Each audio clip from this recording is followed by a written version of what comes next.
जितनी भी माताएं एकादशी का व्रत करती, बहुत ध्यान से सुनना आज की कथा को। शायद जिंदगी में मिली ना मिली, और ये कथा का रिश्ता तो बहुत ध्यान से सुनना।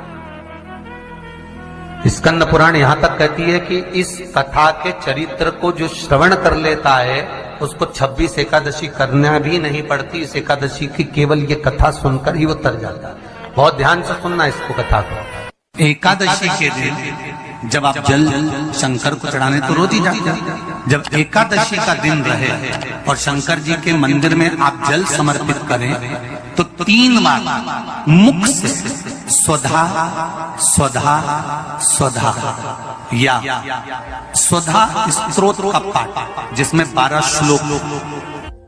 2-4 हैं, पैसा तो आ रहा है पर घर में टिक नहीं रहा। डॉक्टर में, पुलिस में, एक्सीडेंट आदि में, कहीं गलत जगह पर, व्यसन में अगर पैसा जा रहा है, जुए में, मांसाहार, मदिरा पान, या कहीं आया पैसा आने में कमी नहीं, आ रहा है पर टिक नहीं रहा, रुक नहीं रहा। कोई मांगने आ गया, दे दिया, फिर वहां से अपने पास नहीं आ रहा, अपन कह रहे हैं भैया हमारा पैसा लौटा दो, नहीं आ रहा। तो महाराज शिव महापुराण की कथा कहती है एकादशी के दिन गंगा के जल में मात्र 7 बेलपत्री डालकर जो नंदीश्वर भगवान अर्थात जो शंकर जी के शिवलिंग के सामने नंदी होता है, उस नंदी के चरण पर गंगा का जल चढ़ाकर बेलपत्री शिव पर समर्पित कर देता है, उसके घर में रुपया रुकना चालू हो जाता है। फिर वो गलत जगह पर नहीं जाता, गलत स्थान पर वो धन जाएगा ही नहीं। तूने स्वीकार किया, मांग तुझे क्या चाहिए। एकादशी ने भगवान विष्णु से कहा, नाथ प्रभु वर दे दो, मृत्यु लोक में जो मनुष्य मेरा व्रत करेगा, चाहे जलचर, थलचर, वायुचर या सांसारिक मनुष्य, मेरा अगर एकादशी का व्रत करेगा प्रभु, उसके यहां धन धान्य वैभव सुख संपदा बढ़ेगी और उस जीवात्मा को नरक नहीं भोगना पड़ेगा, सीधे वैकुंठ का उसको वास मिलेगा। जब जीव आत्मा को लेकर चला जाएगा, यम के दूत जब बंदी बनाकर ले जा रहे होंगे उस जीवात्मा को, जिसके प्राण छूटे होंगे, यम के दूत जब बंदी बनाकर ले जा रहे होंगे, तब मुझे वर दो कि मैं इसका हाथ पकड़कर बेतन्नी से पार उतार कर सारे नरकों से निकालती हुई आपके धाम में लेकर आऊं। भगवान ने वर दे दिया, तथास्तु। हे एकादशी सुनो, मृत्यु लोक का मनुष्य अन्न का त्याग कर कर, क्योंकि अन्न में एकादशी के दिन पाप पुरुष रहता है, अन्न का त्याग कर कर एकादशी के दिन जो मनुष्य तुम्हारा व्रत धारण करेगा, उस व्रत को करेगा और उस व्रत को धारण करेगा, उसकी मनोकामना पूर्ण होकर वो मेरे ही धाम को जाएगा। ये तो हुआ एकादशी के जन्म की कथा। एकादशी के दिन गंगा के जल में मात्र 7 बेलपत्री डालकर जो नंदीश्वर भगवान अर्थात जो शंकर जी के शिवलिंग के सामने नंदी होता है, उस नंदी के चरण पर गंगा का जल चढ़ाकर बेलपत्री शिव पर समर्पित कर देता है, उसके घर में रुपया रुकना चालू हो जाता है। फिर वो गलत जगह पर नहीं जाता, गलत स्थान पर वो धन जाएगा ही नहीं। बेटा अगर व्यसन में पड़ा हुआ है, मदिरा पान में पड़ा हुआ है, मांसाहार में, जुए आदि में जा रहा है, तुम्हें लग रहा है कि मेरा बेटा गलत मार्ग पर जा रहा है, ये मित्र दोस्ती गलत हो रही है, वो सही जगह पर आ जाए। करना है एकादशी। कई लोग इसको धन के लिए भी करते हैं, संपदा के लिए। संपदा के लिए अर्थात जिसका व्यापार नहीं चलता, जिसके घर में पैसा नहीं आता, या नौकरी नहीं लग रही, या सर्विस नहीं लग रही, आप अप्लाई कर रहे हो, जगह जगह जाकर इंटरव्यू भी दे रहे हो और पैसा नहीं आता, तो उसके लिए भी प्रयास किया जाता है। पर उसके लिए यहाँ पर जो धन के लिए करते हैं, उसके लिए विष्णुपदी के लिए करते हैं। मतलब जैसे गंगा के जल में तुलसी के 11 पत्ते डाले जाते हैं और उसको किसी भी नारायण के मंदिर में, राम कृष्ण शिव शंकर नहीं, राम कृष्ण भगवान विष्णु दत्त आदि जितने नारायण के मंदिर हैं, उस मंदिर में किसी भी पात्र में, एक छोटे से पात्र में उसको भरकर रखी जाते हैं महाराज। उससे भी जॉब सर्विस नौकरी में सफलता प्राप्त हो जाती है। परंतु वो भी एकादशी को ही होता है। कुछ देर तक पात्र को रखा जाता है, फिर वही पात्र का जल किसी भी वृक्ष के नीचे डाल दिया जाता है, उससे भी नौकरी के लिए फायदा मिलता है। गंगा का जल कोई साधारण नहीं। दशमी, एकादशी और द्वादशी, इन 3 तिथियों पर एक रोटी में थोड़ा सा मीठा रखकर सोमक पितृ का नाम लेकर यदि गाय को खिला दिया जाता है तो अगर कोई पूर्वज प्रेत योनि में भी पड़ा हुआ होता है, भटक रहा होता है, जिसको पिंड नहीं मिला, जो अचानक मर गया होता है, अधोगति में चले गया होता है, उस जीव की मुक्ति दशमी, एकादशी और द्वादशी, ये 3 दिन सोमक पितृ का नाम लेकर रोटी में, पूड़ी में मीठा रखकर अगर गाय को खिला दिया जाता है ये 3 दिन तक, तो वो पितृ कभी भटकते नहीं है, उनको मुक्ति प्राप्त हो जाती है मोक्ष में। नहीं, एकादशी है कौन? क्यों इसकी इतनी प्रधानता है? क्यों इसकी पुण्यता है? ऐसा क्या है एकादशी में जो इसकी पुण्यता मानी जाए? कौन है ये जो भगवान नारायण तक एकादशी का व्रत करते हैं? सुभद्रा जी को भगवान जगन्नाथ ने, जगदीश ने एकादशी का व्रत कराया था। बद्रीनारायण भगवान को माता लक्ष्मी ने एकादशी का व्रत कराया था। क्यों? चंद्रायण एकादशी व्रत की माता। एकादशी है कौन? तो कहा जिसको व्रत करने पर भगवान नारायण भी जिसका व्रत करते हो, भगवान माता लक्ष्मी जिसका व्रत करती हो, वो एकादशी है कौन? तो शास्त्र वर्णन करता है महाराज, स्कंद पुराण का सुंदर चातुर्मास्य खंड के अंतर्गत वर्णन आया है महाराज। एक बार भगवान विष्णु आनंद में विराजमान थे, पद्मावती और माता लक्ष्मी दोनों उनके पास में विराजी हुई थी। भगवान लक्ष्मी और पद्मावती दोनों बैठी हैं, एक सिर के पास, एक चरण के पास। कुछ समय बाद वहीं पर ब्रह्मदेव का आगमन हुआ और ब्रह्मा जी आगमन पाकर भगवान नारायण पद्मावती से लगकर उठे और उठकर लक्ष्मी की ओर झुके। झुकने पर इन तीनों के समागम से भगवान नारायण के हृदय चित्त से एक कन्या प्रकट हो गई। उस कन्या का नाम एका था। क्या नाम था? एका। अब 10 उसके गुण इतने प्रबल थे, वो 10 गुण उसके बड़े प्रबल थे कि वो एका जिसको निहारती थी उसको संपदावान बना देती थी।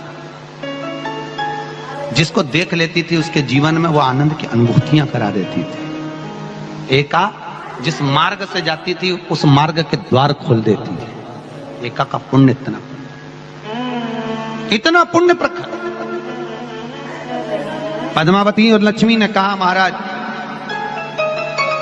ये बेटी आपके द्वारा निर्मित हुई है, इसका कन्यादान करना चाहिए। हमारे यहाँ हिंदू धर्म में रीति है, जिस दिन कन्यादान करा जाता है उस दिन व्रत रखा जाता है।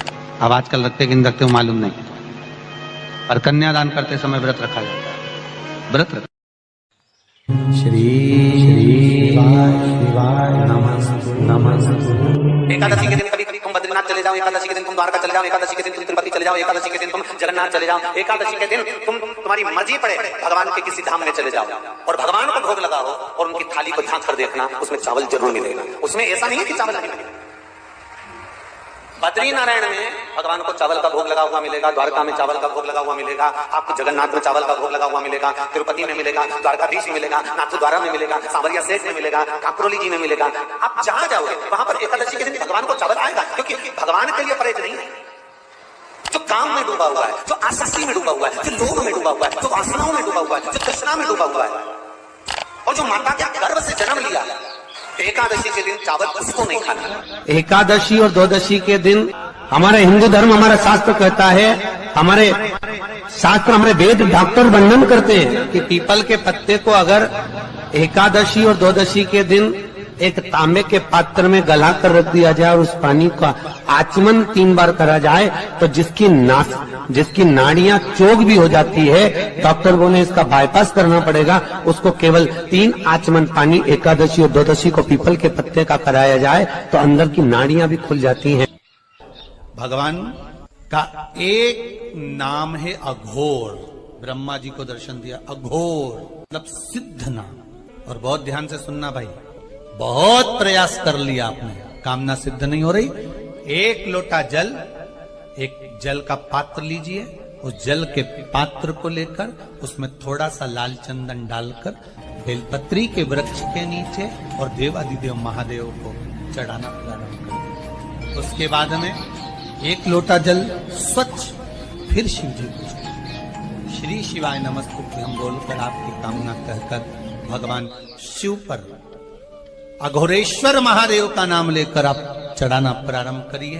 बाबा आपका कार्य 3 महीने के अंदर पूर्ण कर देगा सफल। बेलपत्र होते हैं, उसकी इसको छेद तो करते नहीं है सुई से, बेलपत्र की डंडी को बांधते जाओ 108 बेलपत्र की माला बना लो और माला बनाकर भगवान शंकर के गले में शंकर के शिवलिंग को जो चढ़ा देता है उसकी मनोकामना भगवान शंकर पूरी कर दे। 108 बेलपत्र की माला बनाकर शंकर भगवान को समर्पित करी जाती है।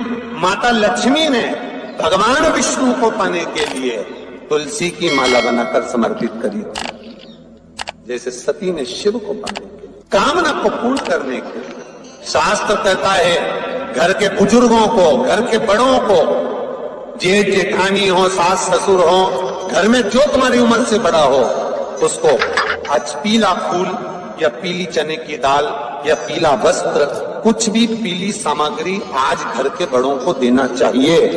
क्यों देना चाहिए? तो शिव महापुराण की कथा कहती है कि जो शुक्ल पक्षी की एकादशी के दिन पीली वस्तु का दान दे देता है, घर के किसी ब्राह्मण को देने नहीं जाना, किसी मंदिर में देने नहीं जाना, आपके ही घर में, आपके ही घर के बड़ों को किसी भी पीली चीज का दान कर सकते। फूल हो, मिठाई हो, कोई अनाज हो, कोई वस्त्र हो, पीली वस्तु का दान दे दे। क्यों होगा? क्या होगा उससे? शिव महापुराण की कथा कहती है उससे जिंदगी में कभी बड़ी बीमारी प्रवेश नहीं करती। सनातन धर्म कहता है बट वृक्ष की पूजन करने वाला, बट वृक्ष के नीचे शिव की आराधना करने वाला, लोम समर्पित कर जल चढ़ाने वाले का जैसे कर्ज मुक्ति होती है, उसी तरह आंवले के वृक्ष के नीचे मात्र ताजा मिष्ठान दूध का बनाकर उस सामग्री को भगवान आंवले के वृक्ष के नीचे पूजन करने से लक्ष्मी और संपदा की वृद्धि होती है। शमी के वृक्ष के नीचे मात्र ओघड़दानी अवधूतेश्वर महादेव के नाम से, तो कहते हैं शरीर में बड़ी से बड़ी अगर बीमारी है, कहीं कैंसर जैसा रोग है या किडनी लीवर जैसा रोग है, कोई गांठ अगर शरीर में हो गई है, तो शमी के वृक्ष के नीचे दूध का जल थोड़ा सा हफ्ते में एक बार अवधूतेश्वर महादेव के नाम से समर्पित कर देने से रोग का निवारण होने लगता है, रोग थम जाता है और आगे नहीं बढ़ पाता और उसका इलाज चालू होता है, सुख का अनुभव। बस एक बात का स्मरण रहे आप, आंवले के वृक्ष के नीचे अगर कोई भोग लगाया गया है पा सकते हैं, पीपल के वृक्ष के नीचे कोई भोग लगाया है पा सकते हैं, बट वृक्ष के नीचे कोई भोग लगाया गया है पा सकते हैं। जिस वृक्ष के नीचे भोग लगाओगे पालोगे, शमी वृक्ष का जो प्रसाद है वो आपको वहीं छोड़ना पड़ता है। हिंदू धर्म के 3 व्रत ऐसे हो गए जिनका पुण्य समाप्त नहीं हुआ हमारा। पहले नंबर पर एकादशी, दूसरे नंबर पर प्रदोष और तीसरे नंबर पर शिवरात्रि। एकादशी भी 26 है तो प्रदोष भी 26 है, शिवरात्रि केवल 12, और अगर अधिक मास की पड़ जावे तो ये प्रयास करना जिंदगी में अधिक की आय होती है, बेटा बेटी का मंगल। तो यहाँ शास्त्र कह रहा है कि 3 व्रत हमारे यहाँ जिनका पुण्य समाप्त नहीं हुआ, जिनका पुण्य प्रबल हुआ बड़ा, इसलिए आज भी माता एकादशी का व्रत करती है। और एकादशी का व्रत कर कर अगर कोई जीवात्मा को देते हैं, कोई मर भी गया तो उसको एकादशी का दान देते हैं। बहुत ध्यान से आज की कथा सुनना कि एकादशी का आपसे आदर सम्मान मिले। एक दुर्बा, एक बेलपत्र, जो सोमवार की अष्टमी के दिन नंदीश्वर का स्पर्श कराकर, नंदी का स्पर्श कराकर, जलाधारी का स्पर्श कराकर शिवलिंग के ऊपर समर्पित कर देता है, उसको जो वर प्राप्त होता है और घर प्राप्त होता है वो अच्छा ही प्राप्त होता है। अदालत तक नहीं जाना पड़ता, तलाक तक बात नहीं पहुंचती और उसके घर में सुख और समृद्धि रहती। क्या क्या चढ़ाना है? जम के बोलो जरा। एक दुर्बा और एक बेलपत्र। बहुत दिन सोमवार की अष्टमी, भगवान शिव की आराधना का दिन है सोमवार की अष्टमी।